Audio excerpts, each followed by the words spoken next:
All right, welcome to the Game 7 post-game press conference, the 2023 SEC Baseball Tournament. Lily and Jesse will again be handing out a wireless microphone, so please wait for the microphone to get to you when we're and raise your hand to ask a question. Joined by Alabama head coach Jason Jackson, along with left fielder Tommy Seidel and starting pitcher Luke Holman. We'll ask for an opening statement from Coach, and then we'll take questions directly from the student athletes first. So, Coach.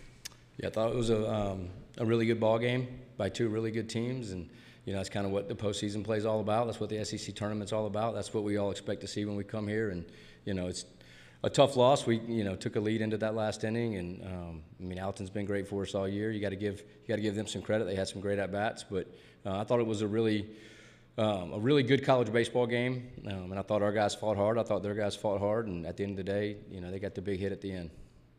All right, let's take questions for Tommy and Luke first, right here in the front. Luke, how are you feeling ahead of your start against LSU last month? And can you take us through the process of how the decision that you weren't going to pitch that day was made? I thought I was going to start the whole day, and then I had a couple back issues, and I just didn't feel good enough to start that day. All right, Dex in the second row on the left. Yeah, guys, I'm sure that was one of the craziest games you've ever played in. How do you kind of flush this out of your system and kind of get ready for like a 1 o'clock, I think, start tomorrow after a long game like this and an emotional loss like that? Mm-hmm. Yeah, you just got to flush it, take what you can from it, learn from it, and then just hydrate, get sleep, and get ready to go tomorrow.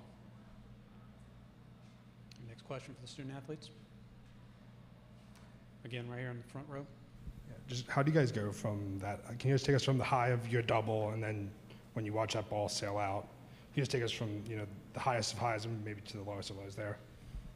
Yeah, baseball's a game of winning moments, and we won the moment in the top of the ninth, and then they got us back in the bottom, and so it's really just a matter of staying even keel as you can throughout those moments that will just help you win those moments in the future. All right, back left.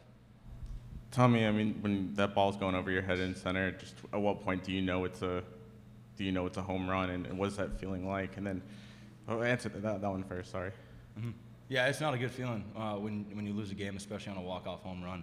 And so I guess as an outfielder, you just see the ball off the bat, and then it just keeps going, and then it's a home run. So basically, when it got out is when I realized that it was a home run. And then just on your double too, that looked like maybe a misjudgment. Did you know that was going to get past him at first, or take me through that moment as well? Yeah, you never know, especially at the Met. It's a huge park, it plays big, so you really just never know how a ball's going to land, and so you just run hard out of the box and hope it gets down. Any more questions for the student athletes? All right, one more in the front. Luke, you settled in well after the first inning, your first start of this tournament in the postseason. Talk us through how you felt as you went on throughout the game. I think I settled in, as the game went on, but rough start, hung a slider to Rivera, and learned from that 3-2. I shouldn't just throw one in there for him to hit. So I learned from it, and throughout the game, it just pitch by pitch got better. Okay. Tommy, Luke, we'll excuse you now. Thank you very much for your time. Any questions from Coach? It's on the second row on the left. Yeah, similar thing I asked Tommy.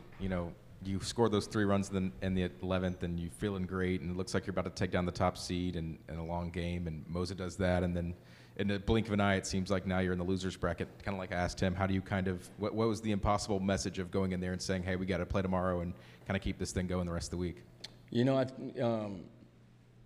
Basically what I told him was, hey, man, this hurts, right? And it's supposed to hurt, right? You invest that much into the game, and it was an emotional game, and again, it was a very well-played game.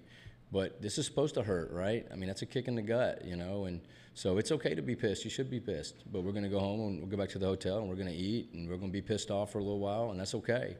But when we wake up tomorrow, that score resets to 0-0, and we got to bring it to the ballpark. We got to be ready to go. We got to be ready to bring it when we get here tomorrow. Go to the back right first. Coach, going into tomorrow could be, what is the double elimination strategy compared to if you guys won that game with pitching, especially in extra innings? What are you guys going into tomorrow? Like everything you have?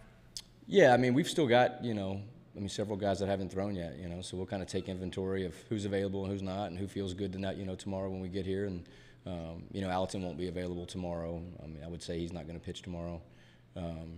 But other than that, I think we should have, plenty of guys ready to go, and we just go one game at a time. All right, in the back left first. How much mental fortitude did it take from Moza, and how proud of you are for him for kind of getting through out of that jam after making that error? A lot of players melt at that moment. Just what did you see from him? He's gotten better and better every week. He missed the first part of the year, kind of rehabbing from an injury, and since he's been back, he's gotten better and better each time out. And I think the more you go out there, the more you learn to handle those situations, and you kind of.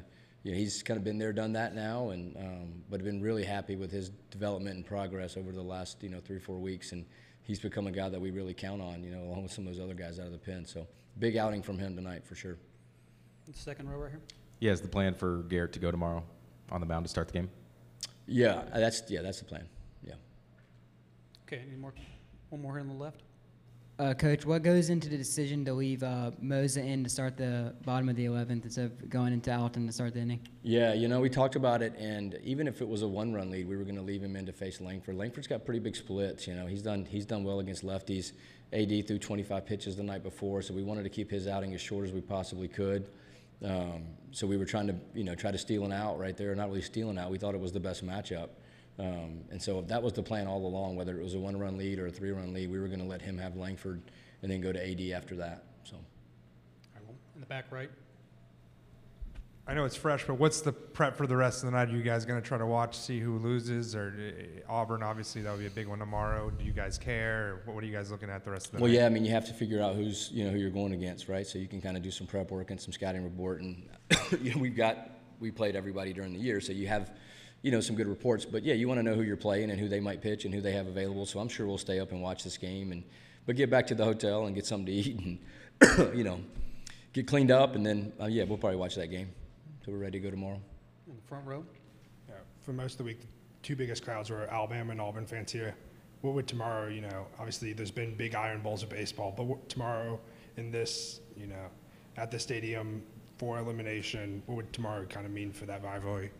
Man, I think it would be packed here, wouldn't it? I mean, I think that's exactly what the Hoover Met would love to have, But shoot, they got a game tonight against Vanderbilt, and that's a great team, and Auburn's playing really well. So, we'll see how it plays out. But whoever we're playing, we'll be ready to go.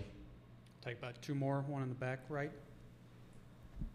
Jason, in a tournament like this, I mean, it's hard to kind of look ahead, but obviously there's such a grind in this tournament with, one, the talent that you're seeing day in and day out, and then these times and the slots of games, and obviously going on a long day so early in the tournament.